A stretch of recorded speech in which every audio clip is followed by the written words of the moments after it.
അപൂർവം എന്നാൽ അമ്പരിപ്പിക്കുന്നതുമായ ഒരു തുറന്നുപറച്ചിലിന്റെ ഭാഗമായി പാകിസ്ഥാൻ സ്വദേശിയായ വിരമിച്ച എയർ മാർഷൽ മസൂദ് അക്തർ പാകിസ്ഥാൻ വളരെ കാലമായി മറച്ചുവെക്കാൻ ശ്രമിച്ചൊരു കാര്യം വെളിപ്പെടുത്തിയിരുന്നു.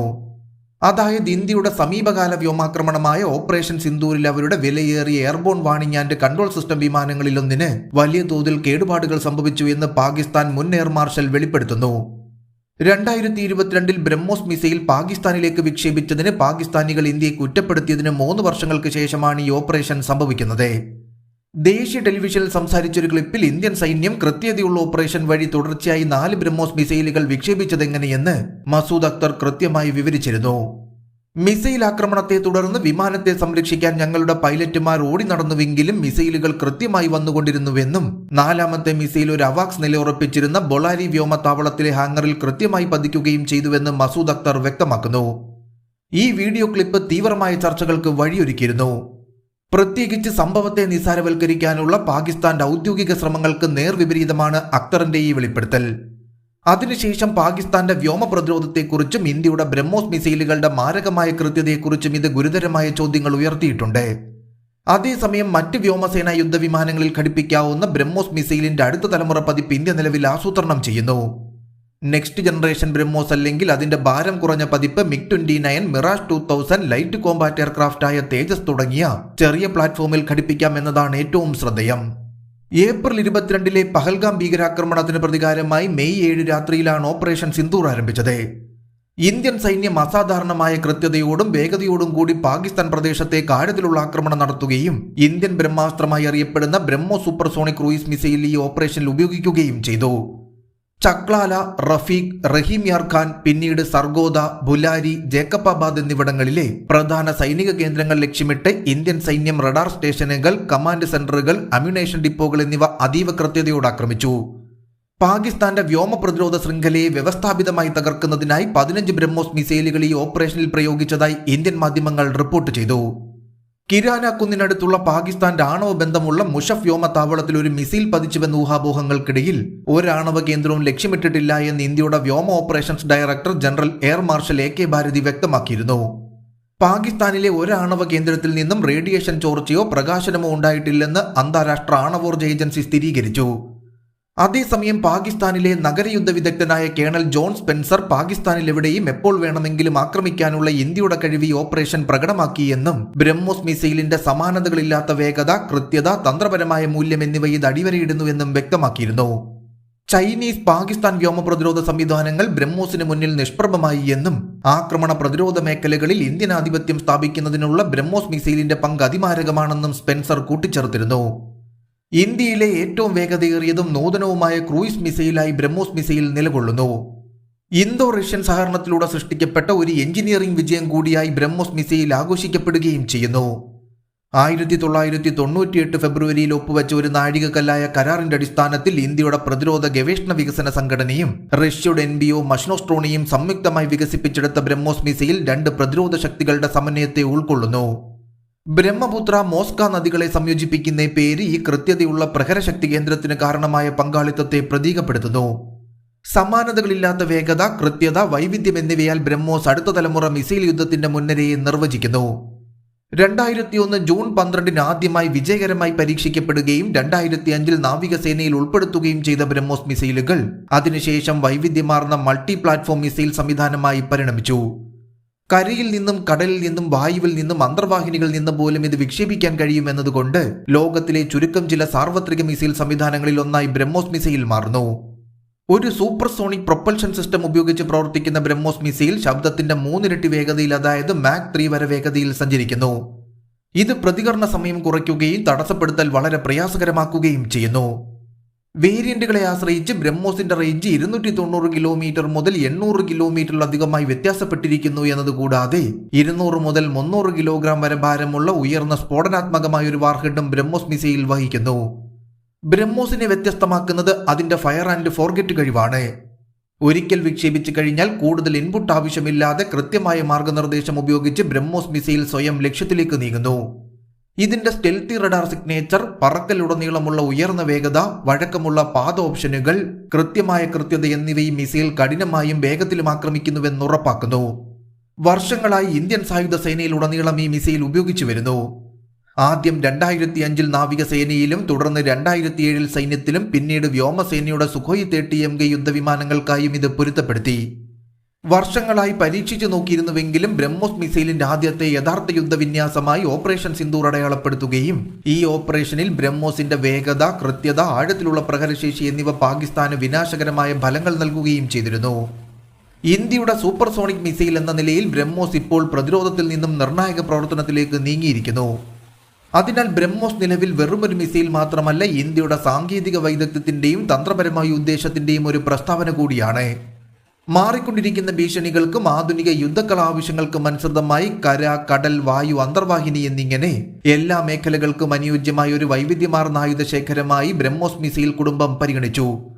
ബ്ലോക്ക് 1, ബ്ലോക്ക് 2, ബ്ലോക്ക് 3 കോൺഫിഗറേഷനുകളിൽ വിന്യസിച്ചിരിക്കുന്ന ഇതിന്റെ കരയാക്രമണ വകഭേദങ്ങൾ അതീവ കൃത്യതയോടും വേഗത്തിലുള്ള പ്രതികരണത്തോടും കൂടി വ്യത്യസ്ത സംഘർഷ സാഹചര്യങ്ങളെ നേരിടാൻ അനുയോജ്യമായ കഴിവുകൾ വാഗ്ദാനം ചെയ്യുന്നു. ഇന്ത്യ നിലവിൽ വിന്യസിച്ചിരിക്കുന്ന ബ്രഹ്മോസിന്റെ വകഭേദങ്ങൾ ഏതെല്ലാമാണെന്ന് നമുക്കൊന്ന് വിശദമായി നോക്കാം. ഒന്നാമതായി ബ്രഹ്മോസ് ബ്ലോക്ക് 1, 2, 3 വേരിയന്റുകൾ. ശത്രുവിന്റെ കോട്ടകൾ, റഡാർ സംവിധാനങ്ങൾ, കമാൻഡ് സെന്ററുകൾ എന്നിവയിലെ ഉയർന്ന കൃത്യതയുള്ള ആക്രമണങ്ങൾക്കായി ഈ ഭൂമിയിൽ നിന്നും വിക്ഷേപിക്കുന്ന പതിപ്പുകൾ മികച്ച രീതിയിൽ ട്യൂൺ ചെയ്തിട്ടുണ്ട്.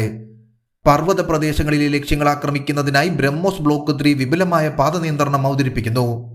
രണ്ടാമതായി BrahMos air launched cruise missile. 2017 മുതൽ ഇന്ത്യൻ വ്യോമസേനയുടെ സേവനത്തിലുള്ള ഈ വകഭേദം സുഖോയ് 30 MK യുദ്ധവിമാനങ്ങളിൽ നിന്നാണ് വിക്ഷേപിക്കുന്നത്. 290 മുതൽ 500 കിലോമീറ്റർ ദൂരപരിധിയിലുള്ള ശക്തമായ സ്റ്റാൻഡ് ഓഫ് സ്ട്രൈക്ക് ശേഷി ഇത് ഇന്ത്യക്ക് നൽകുന്നു. മൂന്നാമതായി ബ്രഹ്മോസ് MA. 2013 വിജയകരമായി പരീക്ഷിച്ച ഈ വകഭേദം വെള്ളത്തിനടിയിലുള്ള അന്തർവാഹിനികളിൽ നിന്നും ലംബമായി വിക്ഷേപിക്കുന്നതിനായി രൂപകൽപ്പന ചെയ്തിരിക്കുന്നു. ബ്രഹ്മോസ് MAയുടെ ഭാവി പതിപ്പുകൾ ടോർപിഡോ ട്യൂബുകളുമായി പൊരുത്തപ്പെടാൻ സാധ്യതയുള്ളതിനാൽ കടലിനടിയിലെ സ്റ്റെൽത്ത് വിന്യാസ ഓപ്ഷനുകൾ ഇവ വികസിപ്പിക്കുന്നു. നാലാമതായി ബ്രഹ്മോസ് ER അഥവാ ബ്രഹ്മോസ് എക്സ്റ്റൻഡഡ് റേഞ്ച്. 450 മുതൽ 800 കിലോമീറ്റർ ദൂരപരിധിയുള്ളതും മികച്ച ലക്ഷ്യകൃത്യതയ്ക്കും കൂടുതൽ സ്റ്റാൻഡ് ഓഫ് ദൂരത്തിനും ഒരു സജീവ റഡാർ സീക്കർ സജ്ജീകരിച്ചിരിക്കുന്നതുമായ ഒരു നവീകരിച്ച പതിപ്പാണ് ബ്രഹ്മോസ് ER എന്നത്. ഇന്ത്യൻ വ്യോമസേന ഈ വെർഷൻ വിജയകരമായി പരീക്ഷിക്കുകയും നിലവിൽ ഇത് ഇന്ത്യൻ നാവികസേന ഉപയോഗിക്കുകയും ചെയ്യുന്നു. ഇനി നമുക്ക് ഉടൻ തന്നെ സേനയിലേക്ക് എത്താൻ പോകുന്ന ബ്രഹ്മോസിന്റെ കൂടുതൽ മികച്ച പതിപ്പുകൾ ഏതെല്ലാമാണെന്ന് നോക്കാം. ഒന്നാമതായി BrahMos 2 hypersonic missile. Indian missile സാങ്കേതിക വിദ്യയിലെ അടുത്ത കുതിച്ചുചാട്ടമായി അറിയപ്പെടുന്ന ബ്രഹ്മോസ് 2 മാക് 8 വേഗതയും 1500 കിലോമീറ്റർ വരെ ദൂരപരിധിയും കൈവരിക്കാൻ കഴിവുള്ള മിസൈലായിരിക്കും. റഷ്യയുടെ 3M22 സിർക്കോണിൽ നിന്നും പ്രചോദനം ഉൾക്കൊണ്ട് ഒരു സ്ക്രാംജെറ്റ് എഞ്ചിനാണ് ഇതിന് കരുത്ത് പകരുന്നത് എന്നതിനാൽ ഇതിനെ തടസ്സപ്പെടുത്തുന്നത് മിക്കവാറും അസാധ്യമാക്കുന്നു. രണ്ടാമതായി ബ്രഹ്മോസ് NG. ഭാരം കുറഞ്ഞതും കൂടുതൽ സ്റ്റെൽത്തിയായി പ്രവർത്തിക്കുന്നതും കൂടുതൽ മാരകമായ ഒരു പതിപ്പുമായി ബ്രഹ്മോസ് NGയെ വിശേഷിപ്പിക്കുന്നു. ഏകദേശം 1290 കിലോഗ്രാം ഭാരമുള്ള ഈ മിസൈലുകൾ ചെറിയ വിമാനങ്ങൾ, യുദ്ധക്കപ്പലുകൾ, അന്തർവാഹിനികൾ എന്നിവയുൾപ്പെടെയുള്ള വിശാലമായ പ്ലാറ്റ്ഫോമുകളുമായി പൊരുത്തപ്പെടുന്നതിനായി രൂപകൽപ്പന ചെയ്തിരിക്കുന്നു. 2026 ഇവയുടെ പരീക്ഷണങ്ങൾ നടത്താൻ പദ്ധതിയിട്ടിരിക്കുന്നു. മൂന്നാമതായി NGMMCB അഥവാ next generation maritime mobile coastal battery. ദീർഘദൂര ശേഷിയുള്ള ഒരു തീരദേശ കപ്പൽ വിരുദ്ധ സംവിധാനം 2027 മുതൽ ഡെലിവറി ചെയ്യുന്നതിനായി 2023 ഒരു കരാറിൽ ഒപ്പുവെച്ചു. ഓരോ ബാറ്ററിയിലും ടട്ര ട്രക്കുകളിലെ 4 മൊബൈൽ ലോഞ്ചറുകൾ ഉൾപ്പെടുകയും ഓരോന്നുകളിലും 3 ബ്രഹ്മോസ് മിസൈലുകൾ വീതം വഹിക്കുകയും ചെയ്യുന്നു. ഇത് ഇന്ത്യയുടെ തീരദേശാധിപത്യം ഉറപ്പാക്കുമെന്ന് വിശ്വസിക്കപ്പെടുന്നു. 2022 മാർച്ചിൽ ഒരു BrahMos supersonic cruise missile Indian വ്യോമസേന അബദ്ധത്തിൽ വിക്ഷേപിക്കുകയും പാകിസ്ഥാനിലെ ഒരു ജനവാസമില്ലാത്ത പ്രദേശത്ത് ഇടിച്ചിറങ്ങുകയും ചെയ്തു. ഇതിന് പോർമുനകളില്ലായിരുന്നുവെങ്കിലും ആ സംഭവം പ്രാദേശിക സ്ഥിരതയെ ഉലയ്ക്കുകയും നയതന്ത്ര ബന്ധങ്ങളെ വഷളാക്കുകയും ചെയ്തു. പിന്നീട് ഒരു കോർട്ട് ഓഫ് എൻക്വയറി വഴി മിസൈലിന്റെ കോമ്പാറ്റ് കണക്ടറുകൾ ചലനത്തിന് മുമ്പ് വേർപെടുത്തിയിരുന്നില്ല എന്നും ഒരു കോൺവോയ് കമാൻഡറുടെ അശ്രദ്ധ മൂലമാണ് ഈ പരാജയം സംഭവിച്ചത് എന്നും ഇന്ത്യ വെളിപ്പെടുത്തിയിരുന്നു. വടക്കേ ഇന്ത്യയിലെ സിർസ വ്യോമസേന താവളത്തിൽ നിന്നും ഒരു സൂപ്പർസോണിക് പ്രൊജക്ടൈൽ വിക്ഷേപിച്ചത് ഞങ്ങൾ ട്രാക്ക് ചെയ്തതായി പാകിസ്ഥാൻ വ്യോമസേന അവകാശപ്പെട്ടുവെങ്കിലും മിസൈലിനെ തടയുന്നതിൽ അവരുടെ പ്രതിരോധ സംവിധാനങ്ങൾ പരാജയപ്പെട്ടിരുന്നു. പാകിസ്ഥാന്റെ തന്ത്രപ്രധാന സമൂഹത്തിന് ഇത് ബോധ്യപ്പെട്ടില്ല എങ്കിലും ഇസ്ലാമാബാദ് ആസ്ഥാനമായുള്ള തിങ്ക് ടാങ്ക് CISS നടത്തിയൊരു പഠനത്തിൽ വിക്ഷേപണം ആകസ്മികമായിരിക്കാൻ സാധ്യതയില്ലെന്നും മനഃപൂർവ്വമായൊരു സൂചനയുണ്ടാകാമെന്നും വാദിച്ചിരുന്നു. ആഗോള കയറ്റുമതി പ്രോത്സാഹിപ്പിക്കുന്നതിനായി ബ്രഹ്മോസിന്റെ കഴിവുകൾ പ്രകടിപ്പിക്കാൻ ഇന്ത്യ മിസ്ഫയർ ഉപയോഗിച്ചതായിരിക്കാമെന്ന് ചില വിദഗ്ധർ അന്ന് സൂചിപ്പിച്ചിരുന്നു. മിസൈൽ ടെക്നോളജി കൺട്രോൾ റെജീം ചട്ടങ്ങൾക്കനുസൃതമായി 290 കിലോമീറ്റർ പരിധിയിലുള്ള ബ്രഹ്മോസിന്റെ കയറ്റുമതി പതിപ്പ് പല രാജ്യങ്ങളെയും ആകർഷിച്ചിരുന്നു. നിർണായകമായി ഇന്ത്യ ഇപ്പോൾ ബ്രഹ്മോസ് ഘടകങ്ങളുടെ 70% ആഭ്യന്തരമായി ഉൽപ്പാദിപ്പിക്കുന്നു. ഇത് റഷ്യൻ ഭാഗങ്ങളെ ആശ്രയിക്കുന്നത് കുറയ്ക്കുകയും ആഗോള കയറ്റുമതിയിലേക്ക് വാതിൽ തുറക്കുകയും ചെയ്യുന്നു.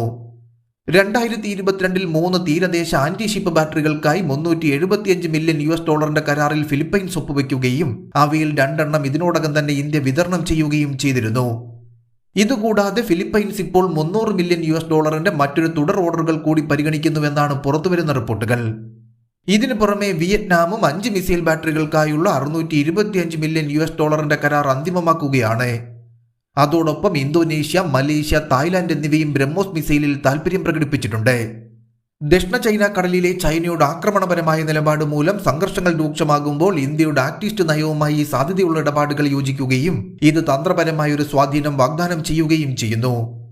തെക്ക് കിഴക്കൻ ഏഷ്യയ്ക്ക് പുറമെ Saudi Arabia, Egypt, Qatar, Oman, UAE തുടങ്ങിയ രാജ്യങ്ങളും നിലവിൽ ബ്രഹ്മോസിനെ തങ്ങളുടെ പ്രതിരോധായുധ ശേഖരത്തിലെ വിലപ്പെട്ട ഒരു കൂട്ടിച്ചേർക്കലായി കാണുന്നു. അതോടൊപ്പം ബ്രസീൽ, ചിലി, അർജന്റീന, വെനസുല എന്നിവയുൾപ്പെടെയുള്ള ലാറ്റിൻ അമേരിക്കൻ രാജ്യങ്ങൾ പോലും നാവിക തീരദേശ പ്രതിരോധ റോളുകൾക്കായി ബ്രഹ്മോസിനെ നോക്കുന്നു. വളർന്നു വരുന്ന കയറ്റുമതി പ്രൊഫൈലിനൊപ്പം ബ്രഹ്മോസ് ഇനി വെറുമൊരു മിസൈൽ മാത്രമല്ല, ഇന്ത്യയുടെ വികസിച്ചുകൊണ്ടിരിക്കുന്ന തന്ത്രപരമായ വ്യാപ്തിയുടെ പ്രതീകം കൂടിയാണ്. ഓപ്പറേഷൻ സിന്ദൂർ വെറുമൊരു പ്രതികാര നടപടി മാത്രമായിരുന്നില്ല, അതൊരു പ്രകടനം കൂടിയായിരുന്നു. ആഗോള ശക്തിയുടെ പ്രതീകമായി വളർന്ന ഒരു മിസൈൽ വഴി സാധ്യമായ പ്രതിരോധത്തിൽ നിന്നും സജീവമായ കൃത്യതയുള്ള യുദ്ധത്തിലേക്കുള്ള ഒരു സിദ്ധാന്തപരമായ മാറ്റത്തിന്റെ സൂചനയായിരുന്നു ഇത്. ദേശീയ സുരക്ഷയ്ക്ക് മാത്രമല്ല, തന്ത്രപരമായ നയതന്ത്രത്തിനും പ്രതിരോധ കയറ്റുമതിക്കും ഇന്ത്യ ബ്രഹ്മോസിനെ ഉപയോഗപ്പെടുത്തുമ്പോൾ മിസൈൽ ഒരു ആയുധത്തേക്കാൾ വളരെ കൂടുതലായി മാറിയിരിക്കുന്നു. അതിനാൽ ഇത് സാങ്കേതിക അഭിലാഷത്തിന്റെയും ഭൗമരാഷ്ട്രീയ ഉദ്ദേശത്തിന്റെയും പ്രാദേശിക ആധിപത്യത്തിന്റെയും പ്രസ്താവന കൂടിയാണ്.